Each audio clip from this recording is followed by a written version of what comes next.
Hi guys, Alec Peirce Scuba Tech Tips. Here I am back again at my old alma mater.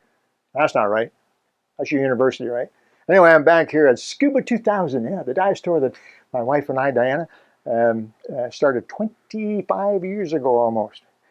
Great dive store, and as you know, as most of you know, we retired 3 years ago and sold Scuba 2000 to a wonderful group of instructors and a new owner. Managers are doing a great job. You get a chance, if you're in Toronto, come to visit. Prettiest dive store in the country. I guarantee you will be impressed. Anyway, I've been diving a long time, and after a scuba dive, whether it's a new group of divers or an experienced, it doesn't matter. Any group of divers, you come back to the boat.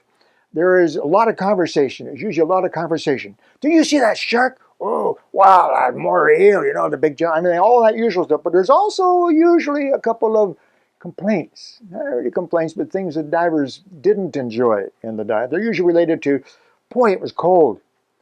I haven't heard it's too hot often, but boy, it's cold. Dark down there, stuff like that. But how about this one? Have you ever heard this one? My throat is really dry. I need a drink quickly. Yeah, my throat got really, really dry. Very, very common complaint. There are things that you can do to alleviate dry throat or dry mouth from scuba diving. I think we talked about that, didn't we, Kevin? No, well, anyway, and I think you all know the reason why your throat gets dry is because the air that we breathe as scuba divers is really, really dry. It has to be. It is especially dried, so it's really dry. You breathe air for half an hour, 45 minutes, your mouth gets dry. There's ways to alleviate that, which I'll share with you sometime. But there's another one. Have you heard this one? Oh, my jaw is sore. Oh, boy. My teeth are sore. Very common complaint as well. Your jaw gets sore or your teeth get sore. Very common complaint as well. And what do you do about that? Now, maybe you're very lucky, and maybe you can scuba dive for an hour and a half, and you never feel that. There's a couple reasons for that. One reason might be related to your comfort level underwater. If you're a fairly new diver, or even if you're an experienced diver, but you're a little bit nervous, maybe it's a different dive site, maybe it's a scary buddy, whatever reason, you might be a little bit anxious, a little bit nervous, so you're hanging on to the regulator through the whole dive, and you can do that for any length of time. Squeeze your teeth together for 5 minutes, you'll know. And your jaw will get sore. But often it's a even simpler problem that can be solved very easily. First of all, what you might want to consider is checking the mouthpiece on your regulator. Yeah, check the mouthpiece. Take a look at the mouthpiece. Almost all regulator mouthpieces have an up and down. Yeah, they have a top and bottom. Almost all of them do. Now, if you look at your regulator mouthpiece, you should find a top written on it, or a number. That number will always be on the top. So when the regulator mouthpiece is mounted, when the mouthpiece is mounted to the regulator and clamped on, top should be facing up. That's the top. Yeah. And if it isn't, there's a little slight cant in most mouthpieces, good quality mouthpieces anyway. And if it's upside down, then it'll be in your mouth wrong. It'll feel funny, and you'll end up grabbing it like this. If that isn't the problem, if that's not the issue, then you might want to consider changing mouthpieces. Some mouthpieces, the bite tabs, the little bite tab that they have on them is very small. I don't know if I have one here, but commonly the standard mouthpiece is a little small bite tab, and it sits on 2 teeth back there, and quite frankly, it doesn't feel terribly secure. So what some divers, they hang on pretty tightly because it feels as if it's going to pop out, which you don't want to happen. So they hang on very tightly. So another thing you can consider, the second thing to consider, is getting a mouthpiece with long bite tabs. There are a couple of them. I call them the wisdom mouthpiece, but because they go back to your wisdom teeth. But anyway, they have a longer bite tab. Try one of those. Here's another one. This particular mouthpiece might be beneficial. This mouthpiece is a normal, relatively soft silicone or neoprene rubber, but insert in the actual bite tab, there are hard little plastic. Can you see that, Kevin? Those hard little plastic inserts. They're hard.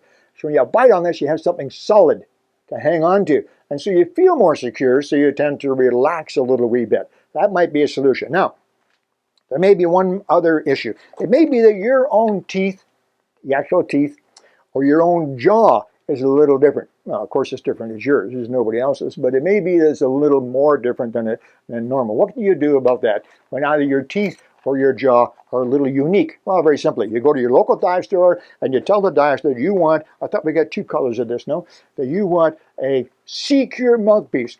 You don't have to get it in pink, by the way, right off the bat. Kevin picked up this pink one. It comes in black, and it comes in blue, and it comes in other colors too. He picked up the pink one. Kevin's like that. But anyway, You can any color you want. But this is called the Secure Mouthpiece. Now your local, any really good dive store will have these normally in stock, or if not, they can get it very easily. If your closest dive store, convenient dive store doesn't have it, you can actually get them online. Secure. Simple. You see it there, Kev? Secure. What's a Secure mouthpiece? Well, it's pretty neat. Wow. Now there's a long bite tab. Okay. First of all, it comes with a special plug. Take the plug out. You don't need that. And here's the way it works. It's really very simple. There's the mouthpiece. Again, forget the pink. And what do you do with this? First of all, it does have a top. It says top right on there, and a bottom. Well, it's very simple. In the instructions, which are quite detailed, it explains how you put this into your mouth and you bite on it. These are quite long. You see, this is a real long bite tab. It may be too long for your mouth. Okay? And they come in different sizes, by the way. Yeah. So it explains in the instructions that you can actually cut part of this tip off, so it's not too long. Step 1. Step 2, it explains you put this into boiling water. Yeah, you get a little pot of water that's boiling, and you put this Secure mouthpiece into it for, I think it's 5 minutes, and it becomes very soft. The tabs here are very soft. You pull it out, wait a few seconds for it to cool, then you put it into your mouth, and you bite on it like that. You know, hold it for a couple of seconds like that. And after you do that, when you take it out, guess what? This mouthpiece now fits your jaw, your teeth, only yours.